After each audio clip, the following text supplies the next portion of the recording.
Bienvenue à tous dans cet épisode 2 sur la 206 que j'ai acheté 300 €. Dans le premier épisode, j'avais enlevé tout l'intérieur parce que c'était dégueulasse. Il y avait du moisi, il y avait des saletés, il y avait de l'huile moteur sur les tapis, il y avait des carambars collés dans les sièges, il y a de la saleté, des bouts de verre, enfin voilà, c'était une cata. Et dans cet épisode numéro 2, aujourd'hui, on va changer le radiateur comme je l'avais dit. Mais de mémoire, il me semble que c'est très rapide à faire. Donc ça sera peut-être pas un épisode assez long. Donc je pense qu'on va rajouter quelque chose dessus. Est-ce qu'on changera le commodo? Est-ce qu'on changera le phare arrière? Je sais pas. Ou est-ce qu'on fera tout? Je sais pas. Parce que sur le papier, c'est du rapide. Mais là-dessus, après, en physique, c'est autre chose, hein. Il suffit qu'il y ait quelques vis foirées ou n'importe quoi. Voilà. Sans compter qu'on va changer le radiateur, donc on va faire une vidange de liquide de refroidissement, donc il va falloir la monter à température pour pouvoir faire après une purge du circuit de refroidissement. Donc ça plus ça plus ça se trouve ça ne sera pas si rapide que ça. Bon, et ben c'est parti.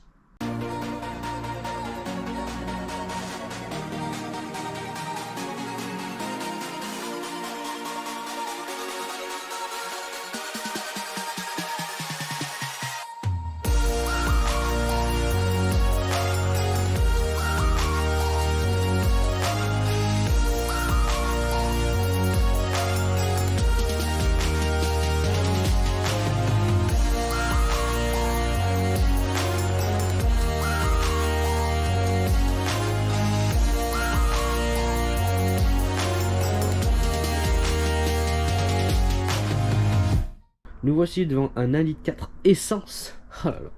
J'ai enfin un essence. Ça faisait très longtemps que j'avais pas eu un essence en ma possession. Mais nous, le moteur, on s'en cogne un petit peu aujourd'hui parce qu'on va s'occuper du radiateur qui est fissuré ici et qui perd un petit peu beaucoup en liquide en dessous.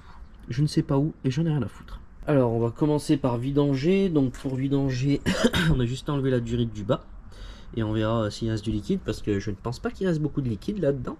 Et ensuite, de mémoire, il y aura juste à enlever la durite du dessus.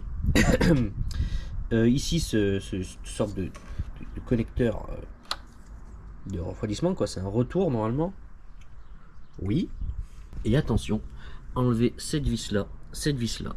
Et après, je crois que il va venir en faisant comme ça et on le tire.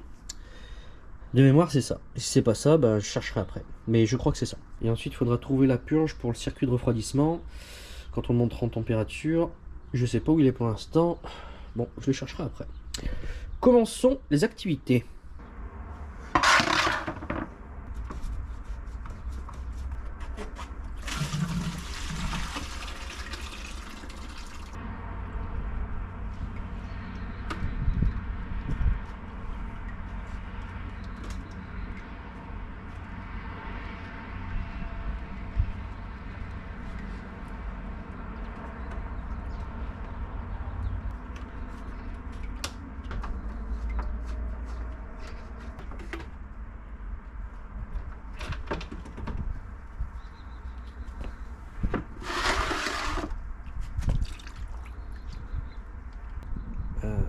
Ça vaut le coup de le changer.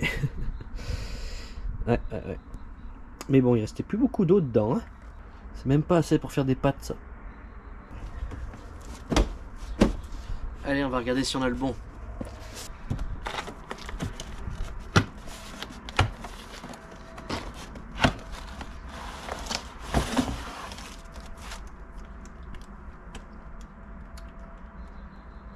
Mais c'est pas du tout le bon. Bon, bah on peut voir que c'est pas le bon du tout. Donc heureusement que j'ai bien ouvert le paquet correctement.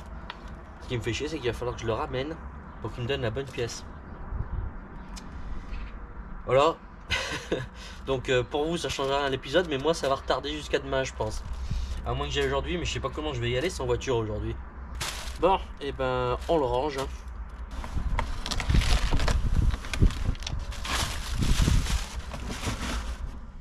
J'ai trouvé une solution. Ma mère était juste à côté de là où je me sers. Quand elle m'a appelé, je lui ai dit: oh, mais tu voudrais pas me récupérer un petit radiateur par-ci par-là?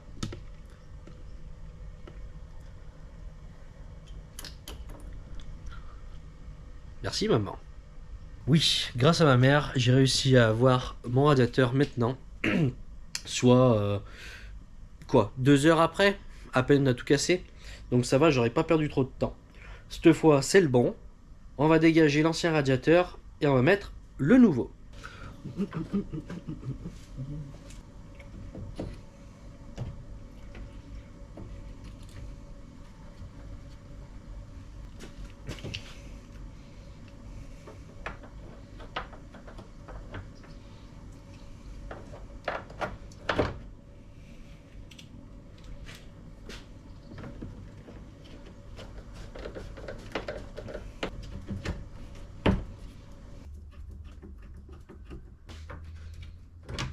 Bon, maintenant, lui, c'est changé.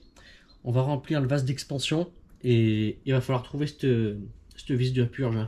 À moins que ce soit une purge automatique, mais c'est un peu vieux pour avoir des purges automatiques, ça, je pense.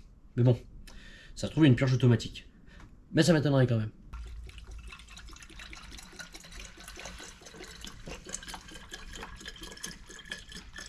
Alors, ce que je fais, c'est que je le remplis presque à ras-bord. Et ensuite, toutes les durées de refroidissement, je vais venir appuyer dessus pour faire un appel d'air, ce qui va faire descendre tout ça. Et après, quand je vais démarrer, ça va encore faire circuler. Et au pire des cas, même si j'en ai trop, j'aurai juste à l'enlever après avec une seringue. Allez, je crois que je l'ai trouvé. C'est ce qu'on voit. Je sais pas si on va réussir à passer. C'est ce qu'on voit là-bas derrière. Il y en a certains qui doivent se dire que c'est un peu con ce que je fais parce que je vais faire la distrib dans pas longtemps. Donc la pompe à eau, c'est-à-dire revidanger encore le liquide de refroidissement. J'ai pas le choix, j'ai pas de voiture, j'ai besoin d'une bagnole et pour pouvoir rouler là, il fallait que je fasse au moins l'intérieur et le radiateur. Sinon j'aurais mis du liquide de refroidissement de partout sur la route, ce qui n'est pas bon pour les usagers de la route et l'environnement, mais aussi pour le moteur, ça aurait fait un joint de culasse tout simplement. Donc voilà, je vais la mettre en pression. Donc d'abord je vais vidanger, je vais purger avec cette petite vis là, je vais faire sortir l'air. Une fois que le liquide sort, je referme. Je fais mon appoint de liquide de refroidissement. Ensuite, je la mets dehors, je la mets en pression, j'accélère de temps en temps. Et en tout, il faut qu'elle monte à 90 degrés pour pouvoir déclencher le motoventilateur.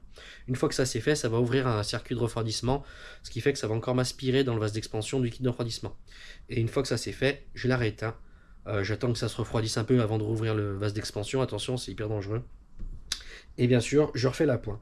Et pour ça, ce sera terminé. J'ai pas pu vous emmener là-bas parce que pour filmer et en même temps dévisser et mettre de la lumière, c'est impossible. J'ai enlevé cette vis, toute l'air a été chassé, j'ai refermé une fois que ça a fait une petite fontaine d'eau, donc bien sûr j'ai mis un chiffon dessous. J'ai mis du liquide de refroidissement un petit peu au-dessus du max, et maintenant je l'ai remis sur ses roues, et on va aller dehors et on va la faire chauffer. Bien sûr, j'ai oublié de le dire, mais évidemment, on regarde s'il n'y a pas de fuite avant. J'ai regardé, il y a zéro fuite nulle part. On regarde tout ce qu'on a touché, donc les deux durites de refroidissement, les grosses, ainsi que le petit rappel, le retour du vase d'expansion. Si le nouveau radiateur ne fuit pas. Donc on regarde tout ça bien sûr avant de la démarrer. Hein. Mais moi c'est bon, il y a zéro fuite, j'ai tout regardé. Bah c'est parti.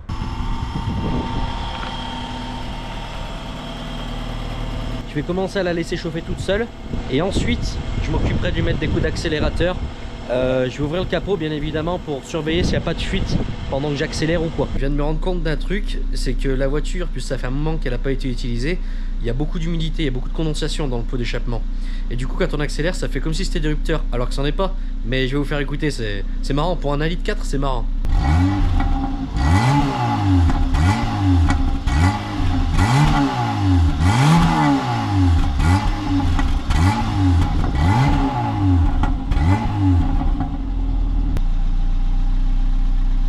Oh ça crache hein.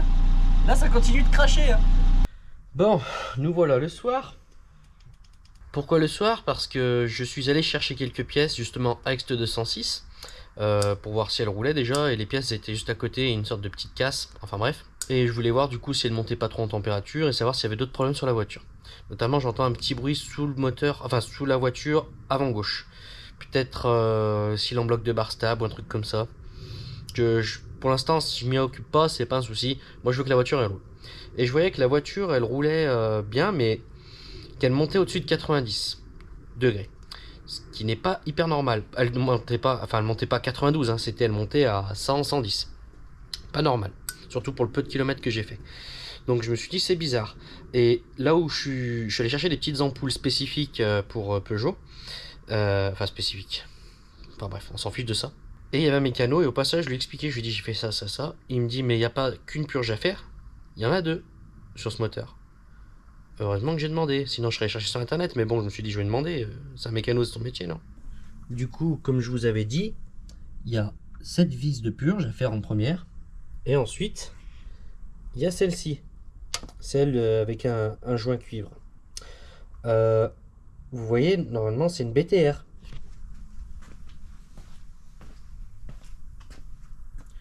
Voilà. Voilà. Voilà. J'ai voulu faire ma purge correctement. Elle m'a cassé dans les doigts. Je me suis brûlé avec le liquide de refroidissement. Et ça en a foutu partout. Je suis dégoûté. Il a fallu que je la lève en urgence pour pouvoir passer mon bidon dessous. J'ai mis des trucs ici. Enfin bref. Et heureusement que j'avais une vis qui avait le même filetage. Sinon j'aurais été dans la merde. Donc, oh là là. Tout ça pour dire qu'en fait, il y a 2 purges à faire. Je vous explique. Quand vous voulez faire votre purge, vous ouvrez d'abord le vase d'expansion. Ensuite, vous ouvrez cette vis là-bas jusqu'à ce que l'eau coule, qu'il n'y ait plus de bulles. À ce moment-là, vous refermez. Une fois que ça c'est fait, vous venez sur cette vis-là. Pareil, vous ouvrez et une fois qu'il n'y a plus d'eau qui, enfin il y a que de l'eau qui sort et plus de bulles, c'est bon.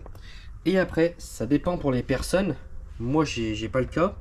Mais ici, il peut y avoir encore une purge. Donc, c'est une purge ici, il faut faire la 3e purge.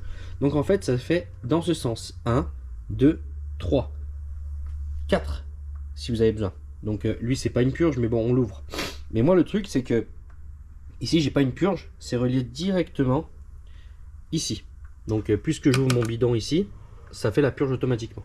Putain, mais je l'ai pas vu celle-là. Qu'est-ce que tu fais ici? Il faut partir, mademoiselle. Si, mais si. Non, mais tu vas mourir si tu restes ici. Va dehors.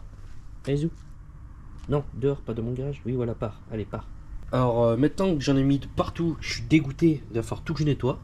Je vais enfin pouvoir faire cette dernière purge. Donc là, je suis bon pour re-remplir. Et là, après, vous pouvez monter à vos 90 degrés, déclencher le motoventilateur. Et voilà, quoi. C'est parti. Et après, vous surveillez bien votre liquide de refroidissement. Voilà. Donc là, je tiens la GoPro, mais je suis en galère parce que j'ai le doigt, il est cramé. Donc faites très attention. Prenez des chiffons, des trucs comme ça si vous le faites à chaud. Parce que ça fait très mal. Petit passage, il y a des trucs que j'ai fait moi-même sans faire en vidéo. Je vais vous montrer rapidement. C'est tout con, mais au moins vous le saurez parce que vous allez sûrement le voir de toute façon. Alors, qu'est-ce que j'ai changé? J'ai changé les 2 balais d'essuie-glace avant, le balai d'essuie-glace arrière. J'ai remis, je sais pas comment ça s'appelle, hein, les bandes, les baguettes, comme vous voulez. Donc de ce côté et de ce côté aussi. Même si là, il a fallu que je retorde les pattes d'ici à ici. Hein, on voit bien à travers. J'ai changé mon phare à l'arrière. Enfin, mon feu plutôt. Feu arrière. J'ai changé les 3 ampoules, les toutes petites ampoules qu'il y avait derrière parce que ben, elles étaient mortes. J'ai changé mon allume-cigare parce que pareil, il était plein de moisissures et tout ça, et ça c'était irrattrapable. J'ai changé ma commande ici parce que ici ça cliquait plus et ça m'énervait. J'ai voulu changer le commodo et puisque je suis dans une casse, et ben on a démonté pour voir si c'était le bon et tout ce qu'il avait, c'était pas les bons. Donc mon commodo pardon, c'est toujours pas bon. Bon, j'avais remis le poste, mais ça je me rappelle plus si je vous l'avais dit ou pas. Et puis voilà quoi. Ça fait pas mal de petites choses. Maintenant que vous savez comment on fait pour vidanger, changer le liquide de refroidissement, changer aussi le radiateur et faire sa purge correctement, je vous dis à la prochaine pour l'épisode 3. Ciao.